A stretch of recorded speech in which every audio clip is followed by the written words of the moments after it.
आजचा दिवस म्हणजे पवित्र रक्षाबंधनाचा दिवस. नुसती राखी बांधण्याचा नाही, तर आपलं नातं अधिक घट्ट करण्याचा दिवस आहे.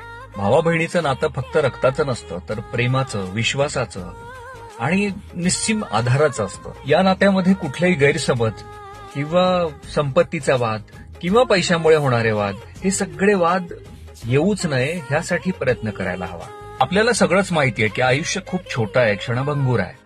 या छोट्याशा आयुष्यात जर भावा बहिणीमध्ये वाद असतील किंवा भावाभावामध्ये वाद असतील, तर आपण आपल्या आयुष्याचा आनंद कधी घेणार आणि कसा घेणार? संपत्ती, पैसा अडका, सातबाऱ्याचे उतारे, हे सगळे इथेच राहतात. त्याच्यावरची नावं फक्त बदलतात. तर मला असं वाटतं की आपण नात्यांना प्रेफरन्स द्यायला हवा, कारण नातं हेच खूप महत्वाचं असतं. राखी बांधताना किंवा बांधून घेताना आपल्याला हा विचार मनात आणायला हवा की आपण एकमेकांचा आधार आहोत. जीवनात आलेल्या प्रत्येक समस्येवर आपण एकत्र मिळून काहीतरी तोडगा काढायचा आहे. त्यामुळे मला असं वाटतं की राखी पौर्णिमा किंवा राखी बांधणं हे औपचारिकता न ठेवता ऍक्च्युली आपण आपल्या नात्यांचा उत्सव करायला हवा. चला तर मग या रक्षाबंधनाच्या पवित्र दिवशी एकमेकांशी प्रेमाने आणि विश्वासाने वागून आपल्या नात्यांचा सन्मान करूया.